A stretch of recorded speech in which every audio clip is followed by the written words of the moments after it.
Permisi,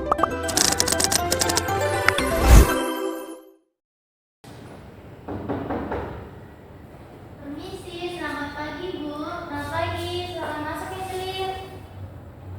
Silakan cari tempat duduk yang nyaman buat kamu ya. Baik Bu. Sudah nyaman duduknya Celin? Sudah Bu. Bagaimana kabarnya hari ini Celin? Puji Tuhan, baik Ibu. Dengar minggu lalu kamu menang lomba debat ya? Iya Bu, betul. Baik, gimana perasaannya waktu itu? Saya senang sekali Bu, dengan bisa ikut ke sana saja itu sudah cukup membuat saya senang. Tetapi saya nggak nyangka bisa sampai menjuarai lomba tersebut. Jadi kamu merasa senang dan nggak nyangka senang ya? Iya betul Bu. Senang mendengarnya. Semoga kedepannya kalau ada lomba lagi kamu bisa berpartisipasi dan menang lagi ya. Iya Bu, terima kasih doanya. Jadi sebelum dengan kedatangan Ibu ke sini, sepertinya ada hal lain yang ingin dibicarakan. Apa ada yang mengganggu pikiran Angelin? Iya Bu, saya ingin bercerita tentang sesuatu yang mungkin membebani pikiran saya. Oh tentu Angelin, jadi Ibu di sini siap mendengarkan. Jadi silakan diceritakan. Begini Bu. Baik Angelin, mungkin Angelin masih merasa ragu atau malu untuk bercerita ya. Jadi sebelum kita melanjutkan, Ibu ingin mengingatkan bahwa dalam sesi ini Ibu akan menjaga kerahasiaan yang akan kita diskusikan. Nah, semua yang kami bicarakan ini adalah informasi yang sangat pribadi dan Ibu berkomitmen untuk menjaga privasi tersebut. Apakah kamu merasa nyaman dengan hal ini? Iya Bu, saya merasa nyaman dengan itu. Saya tahu bahwa semua yang saya bicarakan atau saya katakan di sini itu akan dirahasiakan. Itu sangat penting. Jadi kerahasiaan adalah salah satu asas yang ada dalam konseling ini dan kami ingin kamu merasa aman untuk berbagi. Jadi selain itu juga konseling ini akan berjalan selama 45 menit ke depan. Nah, jika dalam 45 menit ini kita masih belum menemukan jawaban atas permasalahan kamu, nanti kita akan mengatur ulang jadwal untuk pertemuan selanjutnya gitu. Baik Bu. Jadi sekarang mari kita lanjutkan kembali ke permasalahannya Angelin ya. Jadi tadi Angelin sudah sempat bilang bahwa Angelin merasa terbebani. Jadi bisa diceritakan tentang sesuatu yang membebani Angelin? Begini Bu, saya sekarang sudah masuk ke semester 6 dan saya merasa sangat stres. Oke, Ibu ingin mendengarnya lebih detail. Jadi apa yang membuat Angelin merasa stres? Jadi Bu, di semester ini saya tuh lagi banyak tugas seperti tugas yang turun lapangan, terus PKL dan lain-lain. Sementara itu di sisi lain saya juga punya pekerjaan yang semakin banyak dan harus diselesaikan cepat. Oh, jadi kamu merasa terbebani oleh tugas kuliah dan juga pekerjaan ya? Iya Bu, rasanya semuanya datang bersamaan. Jadi bisa diceritakan lebih lanjut tentang hal-hal yang membuatmu terbebani? Ya, awalnya semuanya berjalan lancar. Tetapi belakangan ini ada dosen yang tiba-tiba mengubah jadwal mata kuliah dan itu bertabrakan dengan jam kerja saya. Jadi kamu pasti merasa kesulitan dalam mengatur waktu antara kuliah dan juga pekerjaannya. Jadi apakah kamu sudah mencoba membicarakan hal ini dengan dosen atau atasan kamu? Sudah Bu, beberapa dosen memahami, tetapi ada juga dosen yang tidak mau diganggu dengan perubahan jadwal. Sedangkan atasan saya menyarankan untuk memprioritaskan hal utama bagi saya dan tidak melupakan tanggung jawab saya. Oke, jadi menurutmu mana yang lebih menjadi prioritas dan juga mana yang menjadi tanggung jawab kamu?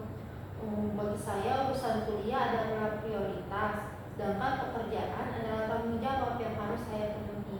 Baiklah Angelin, jadi kamu sudah melakukan pembicaraan dengan para dosen dan juga atasan kamu ya terkait hal tersebut.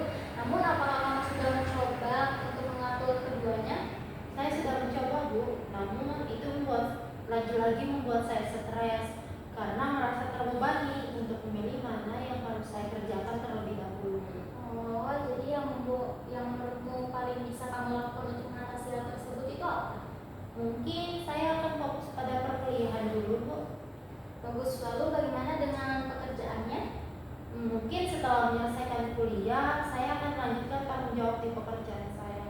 Itu langkah yang baik ya Angelin. Jadi menyelesaikan perkuliahan itu akan memberikan fondasi yang kuat untuk masa depan karir kamu. Namun bagaimana kamu merencanakan pengelolaan waktu antara kuliah dan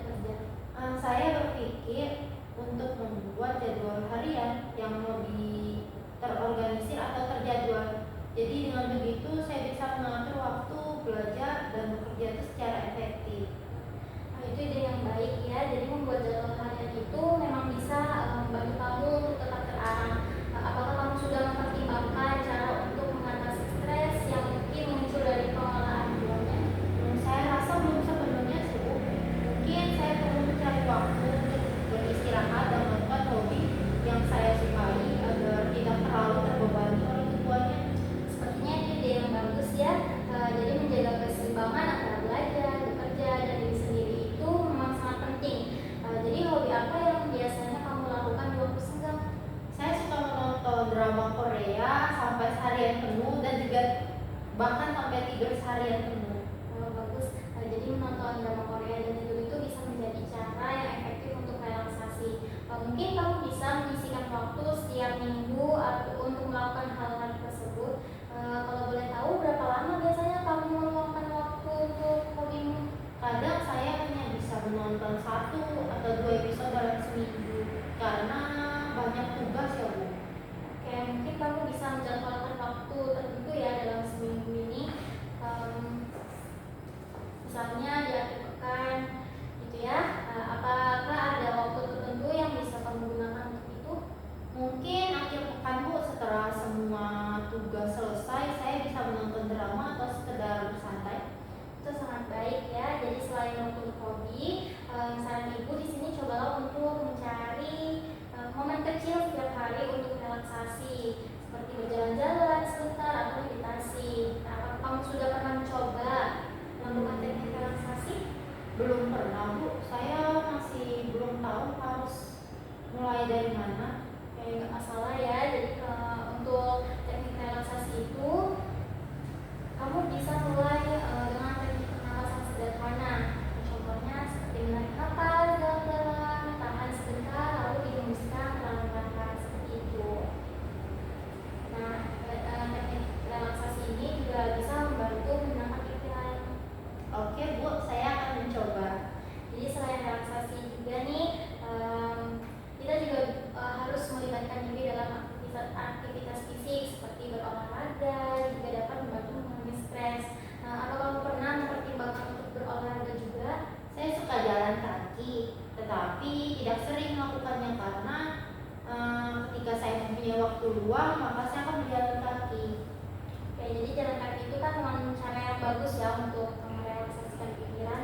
Mungkin kamu bisa menyisihkan waktu 15 menit untuk berjalan kaki sebelum atau sesudah kamu melakukan kegiatan kamu.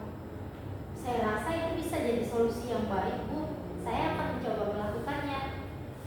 Baik, luar biasa ya Angelin. Selain itu kamu juga bisa mencoba journaling atau menulis perasaanmu. Kadang kan kalau kita menulis perasaan kita itu bisa membantu kita untuk mendapatkan kejelasan dan meredakan stres kita.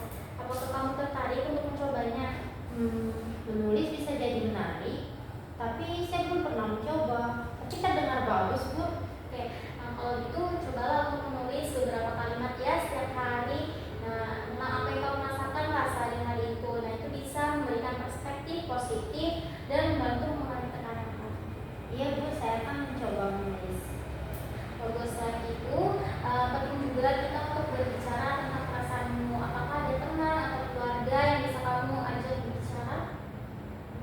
Ada beberapa teman sih Bu, tapi kadang saya ragu untuk bercerita. Kalau boleh tahu kenapa kamu merasa ragu untuk bercerita dengan teman kamu? Hanya saja saya khawatir cerita saya akan mengganggu mereka. Itu wajar sih, namun kalau kita berbicara dengan orang yang kita percayai dan mengenal situasi kita bisa sangat bermanfaat bagi kita. Mereka mungkin bisa memberi dukungan atau perspektif yang berbeda tentang apa yang kita alami. Iya Bu, saya akan mencoba lebih terbuka. Oke, lalu bagaimana dengan keluarga? Apakah sudah pernah bercerita tentang perasaanmu? Sebenarnya saya belum pernah bercerita pada keluarga. Saya merasa mereka sudah memiliki cukup beban dan tidak ingin menambah beban mereka dengan masalah saya. Saya khawatir jika saya berbagi, mereka akan terbebani oleh masalah saya. Saya mengerti kekhawatiranmu. Memang banyak orang yang merasa tidak ingin membandingkan orang lain dengan masalah kita ya. Namun kita harus ingat nih bahwa keluarga biasanya tuh ingin saling mendukung satu sama lain. Mereka mungkin justru akan merasa lebih dekat dengan kita jika kamu berbagi. Bagaimana menurutmu tentang itu?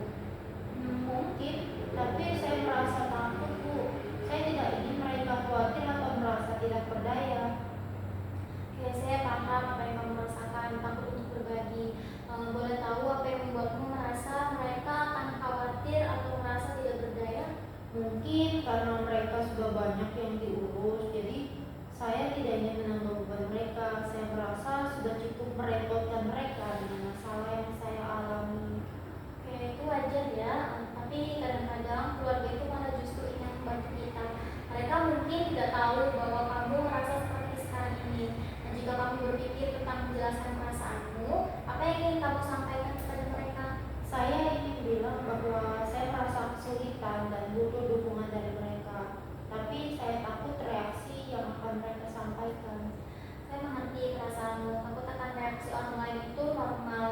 Bagaimana jika kamu mulai dengan berbagi sedikit tentang apa yang kamu rasakan tanpa membebani mereka dengan semua masalah kamu? Itu bisa menjadi langkah pertama yang lebih ringan. Apa pendapat tentang itu? Mungkin itu bisa jadi pilihan, tapi saya masih ragu apakah mereka akan mengerti jika saya hanya sharing sedikit. Pasti sulit ya untuk memulai, tapi seringkali sedikit informasi itu bisa membantu mereka memahami keadaanmu. Kamu bisa mulai dengan menceritakan bagaimana hari-harimu atau bagaimana perasaanmu secara umum. Bagaimana menurutmu jika kamu hanya berbagi satu hal yang mengganggu pikiranmu? Mungkin saya akan mulai dengan bilang bahwa saya merasa stres dan saya membutuhkan dukungan dari mereka.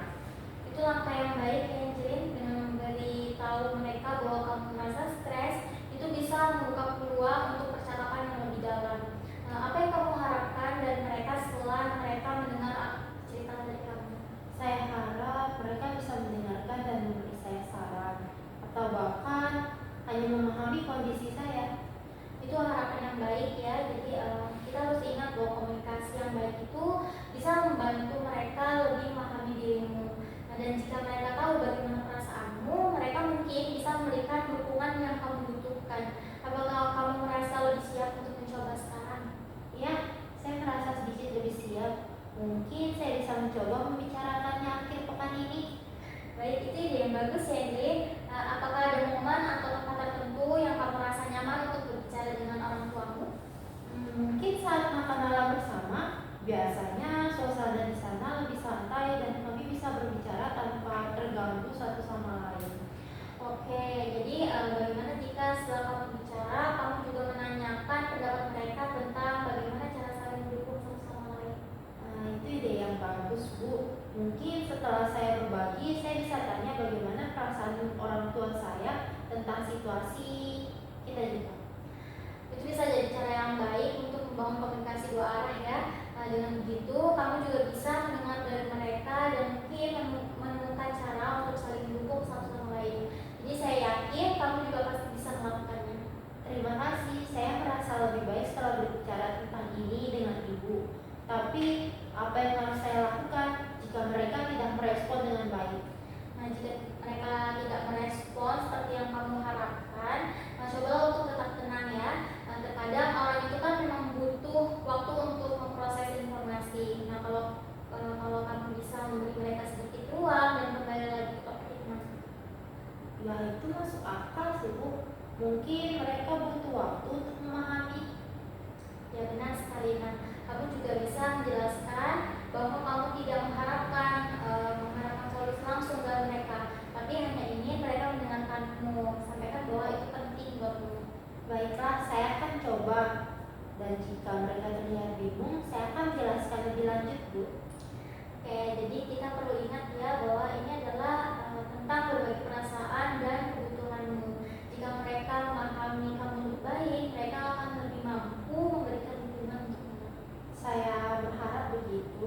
Apakah ada hal lain yang ingin kamu siapkan sebelum berbicara?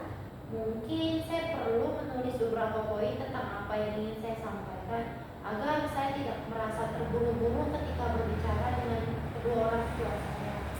Oke, itu ide yang baik ya Angelin. Jadi menyiapkan poin-poin itu juga bisa membantu kita merasa lebih percaya diri dan juga terarah saat berbicara. Silakan Angelin bisa catat hal-hal yang paling penting untuk Angelin bicarakan. Jadi sehingga ketika kamu nanti berbicara dengan kedua orang tua kamu sudah merasa lebih siap. Saya yakin kamu bisa kok melakukannya. Baik, terima kasih banyak Ibu. Sama Angelin. Jadi perlu diingat ya, kamu di sini tidak sendiri. Semua orang pasti pernah mengalami masa-masa sulit dan berbagi bisa menjadi langkah yang baik. Apakah ada hal lain yang ingin kamu diskusikan terkait dengan perkuliahan atau pekerjaanmu? Sejauh ini sudah tidak ada, Bu. Oke, baik